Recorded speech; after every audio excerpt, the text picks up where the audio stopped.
Hai, selamat siang Bu Indri. Hai, selamat siang Bu Pera. Apa kabarnya hari ini Bu Indri? Luar biasa sehat. Ibu Pera sehat juga? Sehat, luar biasa juga. Mengganggu? Enggak Ibu Pera. Iya. Kebetulan hari ini di jam pertama ada pembelajaran waktu di ruang kelas sehingga saya standby di sini. Ya baik, kalau begitu saya minta waktu sebentar ya Bu. Iya. Seperti yang Ibu ketahui bahwa kemarin saya sudah informasikan bahwa saya akan melakukan supervisi kelas Ibu, dan tujuan dari supervisi ini adalah yang sudah kita tahu untuk mengembangkan potensi kita sebagai guru serta untuk mencapai tujuan pembelajaran yang dirancang bagi murid kita, ya kan Bu? Jadi bagaimana persiapan Ibu untuk tersebut?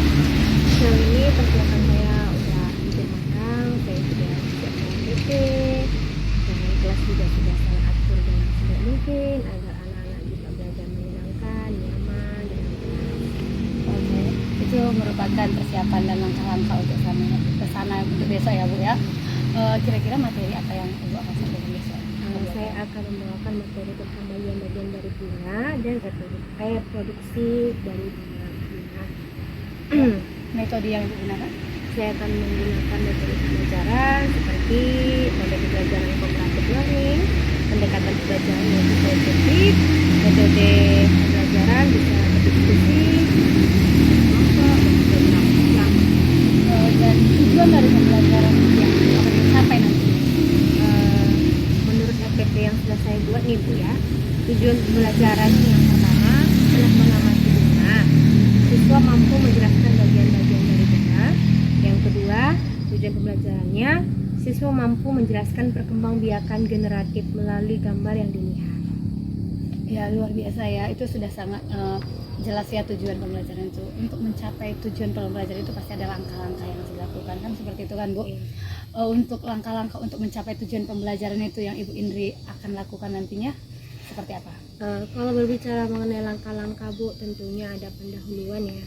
Dalam kegiatan pendahuluan ini kita harus mempersiapkan anak didik kita dulu ya, seperti berdoa sebelum belajar, kemudian ice breaking, beberapa sedikit diberikan ice breaking agar sebelum belajar itu anak-anak semangat dalam melakukan proses pembelajaran. Seperti itu kegiatan intinya. Nanti saya akan membagikan 3 kelompok dalam kelas, yaitu berdasarkan kebutuhan belajar peserta didik. Ada yang kebutuhan belajar yang estetik, ada kebutuhan belajar pada auditori, kemudian kebutuhan belajar pada visual. Jadi ketiga kebutuhan belajar anak tersebut nanti setelah saya kelompokkan, saya akan membuat kelompok-kelompok kecil nih Bu. Jadi dari ketiga kelompok kecil itu nanti kita akan bagi tugas.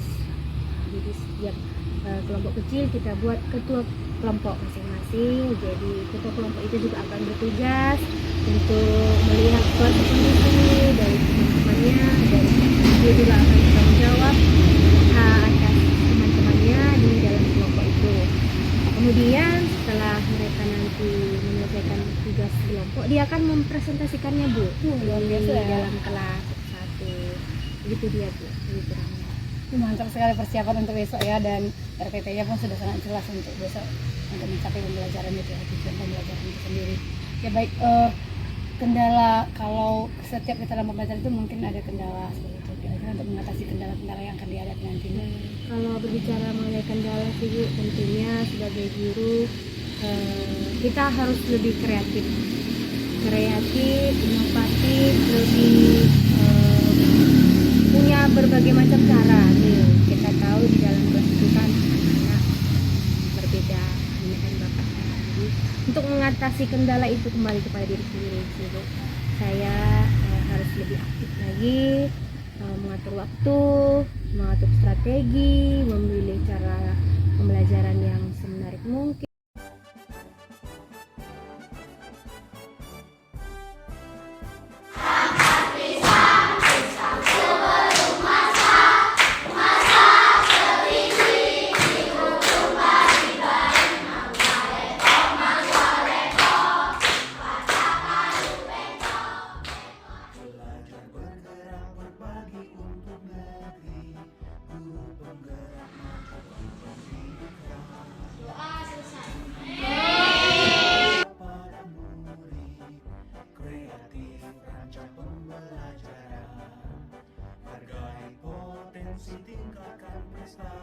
Ibu Indri. Selamat pagi Bu Tera. Apa kabarnya? Luar biasa, saya sehat. Hari ini Bu Tera apa kabarnya hari ini? Sehat juga, semangat juga aku ketika melihat Bu Indri. Ya. Hari ini melihat Bu Indri aja aku sudah semangat. Ya, karena saya menanyakan bagaimana perasaan Ibu hari ini setelah di supervisi.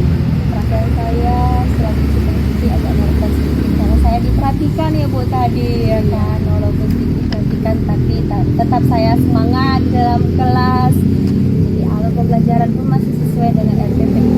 Iya. Ya, tadi saya sudah melihat ya ketika Ibu melakukan pembelajaran di kelas. Saya melihat itu ada pembelajarannya luar biasa semangat dengan media-media yang sudah digunakan.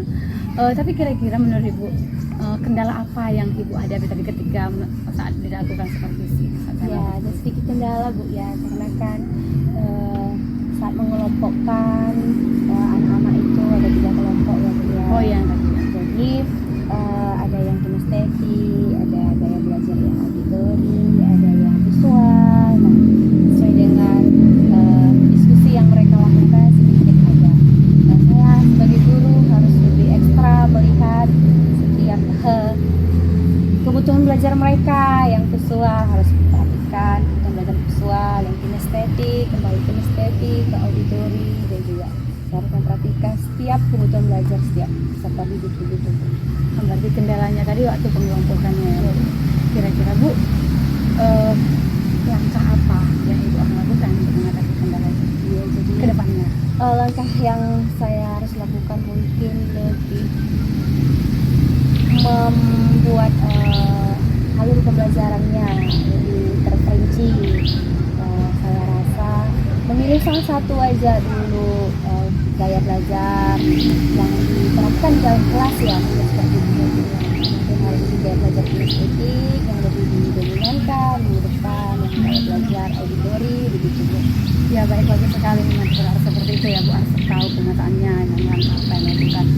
Baik, bagaimana perasaan Ibu ketika Ibu ikut di supervisi tadi di kelas, dan pembelajaran apa yang Ibu dapatkan ketika mengajar di kelas di supervisi atau diperhatikan? Aduh, banyak hal yang menjadi pelajaran bagi saya Bu. Sebenarnya kalau sebagai guru itu memang udah tanggung jawab ya. Jadi kita tahu bahwa setiap anak itu punya potensi masing-masing, punya bakat masing-masing. Jadi setelah di supervisi, jadi saya lebih harus mempersiapkan diri lagi dan harus memang lebih kreatif di dalam kelas. Dari supervisi ini mengajari saya atau banyak hal yang dapat saya ambil, bahwa ketika seorang guru melakukan persiapan ataupun sudah memberikan media pembelajaran yang baik, pastinya anak-anak itu akan mengetahui pembelajaran tersebut. Kemudian itulah yang menjadi bekal dia nanti di masa yang akan datang, dipergunakannya untuk menggapai cita-citanya, mestinya seperti itu. Oh ya, itu ya. Jadi pembelajaran yang dapat hari ini pentingnya persiapan sebagai guru sebelum mengajar di kelas ya. Iya, Bu. Baik Bu, hari ini sampai di sini percakapan kita, dan saya selalu percaya untuk kedepannya Ibu akan menjadi guru yang mempersiapkan diri, guru yang semangat, guru yang akan mendidik anak-anak kita, menuntun anak-anak kita untuk menemukan cita-cita mereka, untuk menemukan semangat belajar mereka. Baik, semangat untuk kita. Terima kasih Bu. Ya.